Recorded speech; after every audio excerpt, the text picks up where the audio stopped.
Bonjour et bienvenue à Information Maelstrom Média. Je suis Chloé Baudet-Chentomo, avocate. Je suis accompagnée par Maître Julien Pelletier qui va traiter aujourd'hui d'accès à la justice. Donc, Julien, l'accès à la justice, comment ça commence pour vous? Ça a commencé, en ce qui me concerne, cette toute première année de droit où on rentre très idéaliste au sein de cette profession et dans un cours de droit social dont je me souviendrai toujours à l'Université du Québec à Montréal, on nous avait parlé notamment des seuils d'admissibilité à l'aide juridique. Il faut savoir qu'en 2009, il fallait gagner à peu près 12 000 si ma mémoire est bonne, pour avoir accès aux services d'aide juridique, ce qui n'était même pas au niveau du salaire minimum. Alors, on peut vraiment imaginer que pour une personne qui gagnait le salaire minimum, c'était tout simplement inconcevable de pouvoir avoir accès à des services d'avocat payés entre 150 et 250 $ de l'heure. Et à partir de ce moment-là, nous est venue l'idée de fonder une clinique juridique, Juripop, qui est encore sur pied aujourd'hui pour justement offrir non pas seulement de l'information juridique, on connaît toutes les cliniques universitaires qui font par ailleurs un excellent travail pour guider le citoyen à travers les méandres de la loi, à travers de l'information juridique, mais sur le plan conseil, sur le plan accès à des services juridiques abordables, accès à un avocat, eh bien, ces services-là n'existaient que peu ou pas du tout, en fait, et ça dans la plupart des régions du Québec.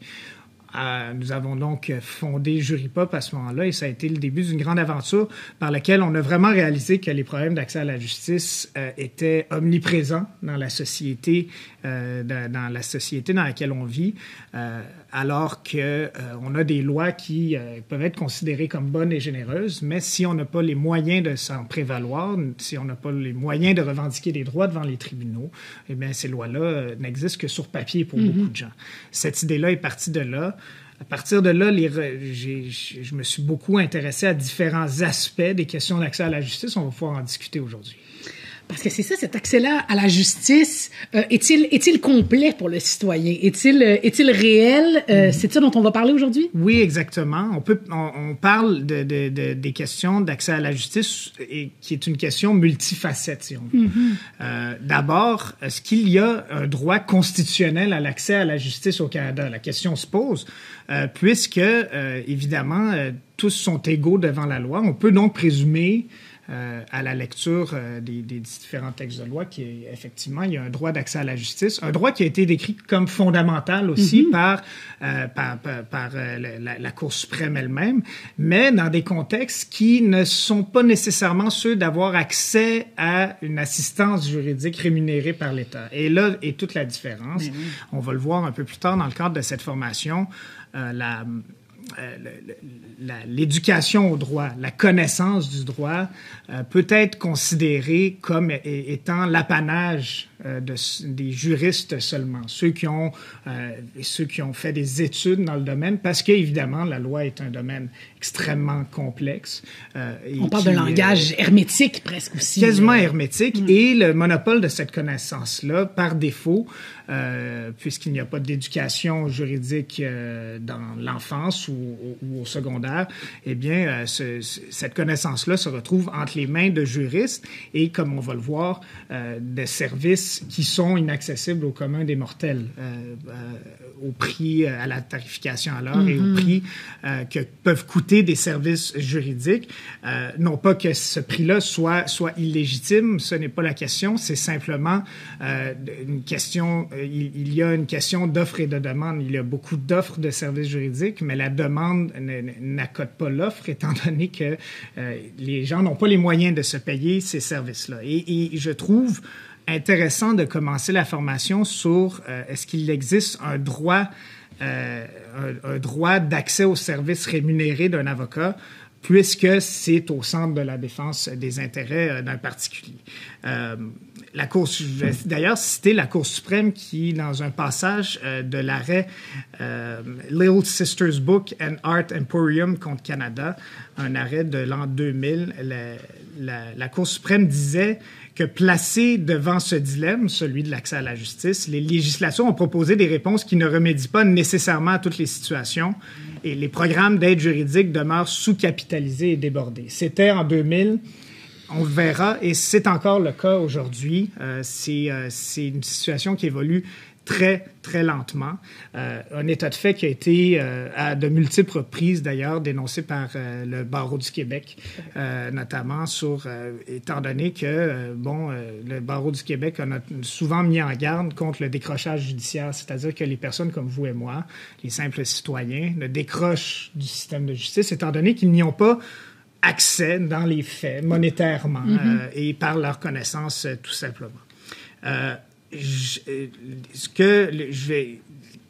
quoi on parle quand on parle d'accès à la justice? Parce qu'évidemment, on aime mieux mettre la table de manière à bien circonscrire la conversation. Dans un article que j'ai écrit, je me base surtout sur les propos de Louis Lebel, ancien juge de la Cour suprême, qui s'est beaucoup, beaucoup intéressé à la question, et il identifie 3 notions pour déterminer le droit général d'accès à la justice qui existe au Canada. Le premier, l'accès aux tribunaux. Évidemment, il faut avoir accès aux tribunaux pour avoir accès à la justice. L'accès aux services juridiques, on vient d'en traiter un petit peu, et l'accès aux dépens. Et donc, je vais vous faire une petite nomenclature de ces 3 notions-là ici. Premièrement, l'accès aux tribunaux. Dans l'arrêt British Columbia Government Employees Union contre Colombie-Britannique, un arrêt qui date de 1988, c'est dans cet arrêt-là de la Cour suprême qu'on a déterminé que pour qu'il y ait accès à la justice, il fallait qu'il y ait accès aux tribunaux. On parlait ici d'un syndicat d'employés du gouvernement qui avait érigé une ligne de piquetage autour d'un tribunal en Colombie-Britannique qui empêchait de facto l'accès à ce tribunal-là. La demande d'injonction a été accordée pour empêcher ce piquetage-là parce que, et je cite, « la justice ne peut être rendue à huis clos ni derrière des lignes de piquetage » et que le tribunal a non seulement la compétence pour défendre et protéger son autorité et l'accès universel à sa justice, mais il a aussi l'obligation de le faire. Donc, sans accès aux tribunaux, pas d'accès à la justice. C'est ce qu'a décrété la Cour suprême dans cet arrêt.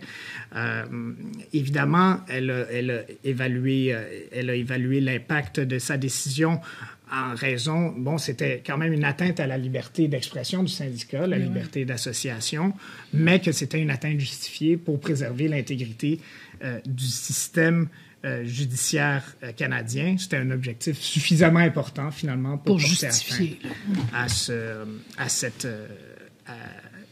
droit-là, à la liberté d'expression de ce syndicat. Ce qui nous amène au droit d'accès à des services juridiques, ce qui, je crois, est une pierre d'assise pour quand on parle de notion d'accès à la justice. Et ça, ici, les tribunaux ont amené des positions beaucoup plus nuancées sur cette question-là. Ils n'ont pas constaté une obligation constitutionnelle tout azimut du droit d'un citoyen d'avoir accès à une assistance juridique rémunérée par l'État. Et et on trouve les fondements de cette réflexion qu'a faite la Cour suprême dans l'arrêt Colombie-Britannique contre Christie. En Colombie-Britannique, le gouvernement avait instauré une taxe de 7 % sur les services juridiques rendus par des avocats. Une taxe qui visait spécifiquement ces services-là, le tout pour financer le système d'aide juridique de la province. Un avocat, maître Christie, s'est porté devant la Cour de Colombie-Britannique. Il a porté cette cause qui s'est retrouvée devant la Cour suprême pour essentiellement dire que cette taxe était inconstitutionnelle, car elle ne donnait pas, elle empêchait ses clients les plus vulnérables, c'est les clients moins nantis, d'avoir accès à ces services qui, donc, les empêchaient d'avoir accès à la justice, ce qui a donné l'occasion, on le voit souvent dans des arrêts de la Cour suprême, de substantifier un peu, si on veut, qu'est-ce qu'on veut dire par l'accès à la justice, mais aussi l'accès à des services juridiques payés par l'État. Et ce que la Cour suprême a conclu, c'est que c'est une question à traiter au cas par cas, mais qu'il ne s'agit pas d'une obligation qui incombe à l'État, une obligation absolue. Et la Cour suprême en a profité pour établir des critères là où le droit à l'assistance d'un avocat qui serait rémunéré par l'État pourrait justement venir s'établir, tout simplement, donc venir s'établir pour justement déterminer les balises qui aurait droit au service d'un avocat rémunéré par l'État. Et je vous avertis, c'est des critères qui sont assez exigeants. Premièrement, la Cour suprême détermine que ce droit-là ne va venir que si le droit à la vie, à la liberté, à la sécurité de la personne sont en jeu. Mais, encore une fois, il faut aller un petit peu plus loin dans l'analyse, nous dit la Cour suprême. Premièrement, il faut analyser l'importance des intérêts en jeu. Est-ce que on va rémunérer un avocat pour traiter d'un problème juridique qui serait de plus petite importance si une telle chose existe? Par la suite, la complexité de l'instance. Évidemment, si il s'agit d'une instance somme toute simple, par exemple, devant la Cour des petites créances, on n'a même pas le droit de s'y présenter avec un avocat, on s'y présente seul. C'est un choix du législateur. Et finalement, les capacités effectives du justifiable de se représenter par lui-même. Et là, ici, on parle de critères qui peuvent être plutôt difficiles à analyser. On parle ici de ses aptitudes intellectuelles, sa capacité de communication et son niveau d'instruction. Alors, le tribunal va devoir faire cette analyse-là pour déterminer si quelqu'un a droit à des services rémunérés par l'État. Et on peut conclure qu'il s'agit de critères, je le disais, plutôt exigeants. Et évidemment, on ne parle pas ici des notions, on parle ici du droit civil, on ne parle pas du droit criminel. La Cour suprême, justement, dans l'arrêt Christie, a dit non, il n'y a pas de droit universel au service d'un avocat parce que sinon, l'article qui prévoit le droit au service d'un avocat en cas d'arrestation ou de détention, eh bien, il serait redondant. Si on le reconnaît à tous, pourquoi on dirait pourquoi on aurait mis cet article-là en plus? Donc, c'est le raisonnement qu'a fait la Cour suprême ici.